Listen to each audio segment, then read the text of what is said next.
This video is brought to you by patreon.com/worsttake. Get access to exclusive live streams and Discord servers, on-screen shoutouts, and early access to some videos when you join now. Help make sure that we can continue to make content like this by supporting the Patreon. Links are in the description down below.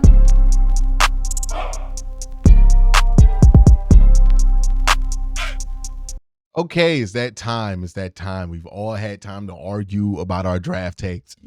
Now, let me give my grades out for this year's draft. Now, again, it's important to know that take these grades with a grain of salt. This is just how I feel initially after the Browns have selected these players.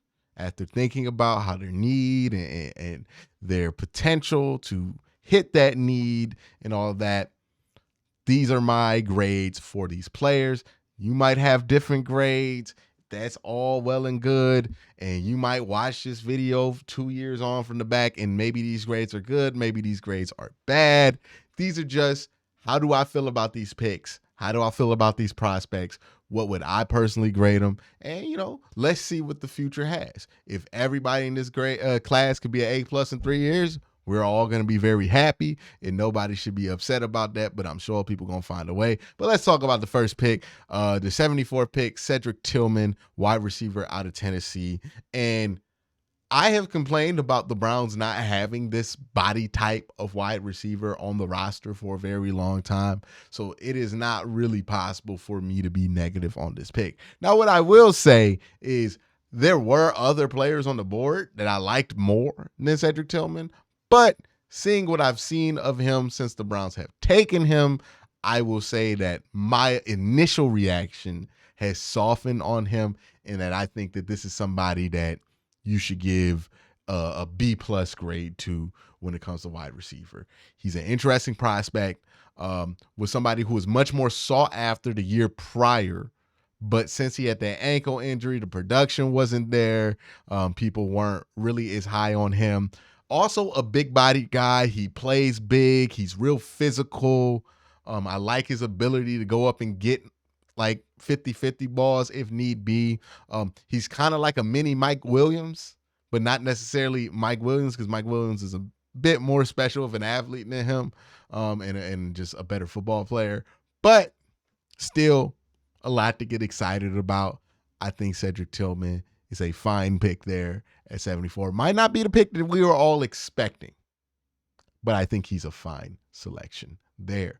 All right, let's talk about pick 98. You all know that I was never really high on Siaki Ika as a prospect. I think I have thoroughly explained why at this point. I have questions about his lack of length. I have questions about the lack of strength testing that he did at the combine, the inconsistent strength that you see on tape with him, the inability to really be super athletic at that size is a concern. Also, just that type of player. And I'm going to be honest about it. I think there's a paradigm shift in the NFL when it comes to what we expect run stuffers and three techs to look like. And that paradigm has consistently showed us players who are leaner, longer, and strong because of their length, right? Like that length is really important in the run game these days. You look at the best run defenders, they're leaner guys who are long and strong. There used to be a day where the Mount Washingtons of the world, right? The big, 400-pound nose guy who ain't even that long, just big, was dominant in the run game. That has happened less and less. And what I have seen more and more is that dudes who are built like Siaki Ika end up in the XFL, not because they're bad football players, but because they are players that are existing at the wrong time. 10 years ago, a guy like Siaki Ika probably has a space in the NFL. I don't know if that kind of player survives in today's NFL because of how athletic you have to be, how fast the game is, and how versatile defensive linemen are expected to be. The Browns seem to be intent on putting him at 3 tech and having him rush as a pass rusher. I don't think that suits his strengths. We will see what this pick is, but as of right now, I'm gonna give this a D plus. Like, I'm fine with the position, and that's about it. But everything else, I liked better players on the board. I thought there were better players on the board. And I thought if this is what you wanted, you could have got somebody different. But that's my grade on Siaki Ika pick at 98. Not a big fan of it. We'll see. Again, I'm not going to root on me to be right more than the team to win games. Now, at 111, complete flip-flop for me because I love the pick of DeJuan Jones at 111 here. Big dude, giant dude, tape's great. Everything that you worry about DeJuan Jones ain't got nothing to do about the tape. And even his quote-unquote character concerns, it's not like he was getting arrested, right? Like, people are worried about, his love of the game and, is he a football guy and all that. And look, I understand for people to be fans of the game, we need to love the game a lot. But that's not necessarily the same thing that it takes to be good at football and be a professional football player. There are more professional football players than you think that play professional football because they're good at it, not because they have any super love for the game or anything like that. And that's fine. We don't all love what we do for a profession. We mainly do it because we're good at it. That's okay. And if that's DeJuan Jones's biggest issue,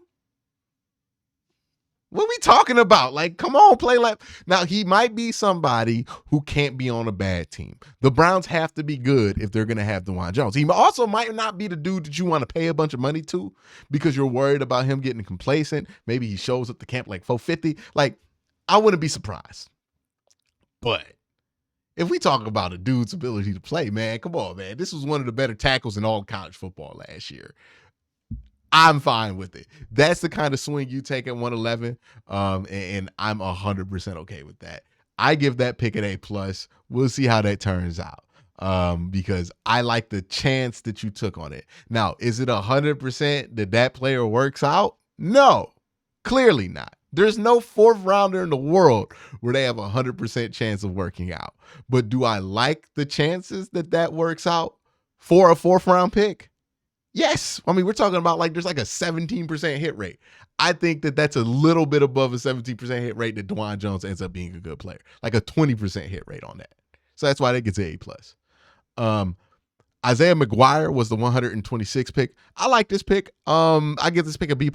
I think he has good production, good athleticism, good size. I don't think he's a year one contributor, but I think eventually down the line he'll find a role and be a solid role player for this team. I like the pick. DTR at 140 was weird. There were players on the board that could have helped you. Maybe we'll see. I mean, there's always players who get drafted after the 5th round that do help teams. I'm gonna get this one a C because it just, I don't get it. If your ideal is that you're gonna get a long-term backup out of DTR, I think that's a flawed idea because if DTR plays well enough or shows you that he's good enough to be a backup in this league, he's not going to be on this team past his rookie deal. So the only way that you're able to keep him if he's not backup quality, and if he's not backup quality, then why would you want to keep him? The best case scenario is that he shows up in a random game or two, plays really well, and you can get maybe a 4th round pick back for him. Other than that, it doesn't make much sense. You don't usually draft your long-term backup because young quarterbacks who have any type of upside are usually coveted and you're going to be signed away from you or be prohibitively expensive for that position. Is why nobody's really ever signed a long-term backup drafted a long-term backup on purpose. That's just not how that works out. So that thinking of it, if you think that's what they're going to do and that's the goal of it, that's a terrible pick. I think that they're just trying to flip this pick. Maybe, they like a prospect. They think they can get him in camp and get him prepared. And maybe in a year or two, he has a good game and they can flip him for some thirds or something like that. We'll see. This is a C. Cam Mitchell, I'll give that a B+. I like him as a slot prospect. I think he will be fine in that position. And if that's how the Browns tend to use him. He'll be all right there. Great tackler, great run defender at Northwestern in a smaller sample size, but not a nothing sample size. I think that will end up being a fine pick there. I'm going to give that a B+. And then they got Luke Whippler with their last pick of the day, 190, 6th-round pick. I like Luke Whippler as a center prospect. He wasn't my favorite center in this draft class, but he was up there. He was pretty close. I think if you put him in the right situation, which the Browns are a right situation for any center prospect in the draft, then you have yourself somebody who's going to be very effective for your team. Great value here if that's anything you're interested in, right? This is somebody that a lot of people were high on that went late. But, I like him a lot. I think that this is a good pick. We'll see what happens with him down the line, but good pick here. Luke Whippler, I give it a B. I'll give it a B. But that's my thoughts, my grades, my official grades for this year's draft. Let me know what you think in the comment section below. Y'all have a great day. Have a good night.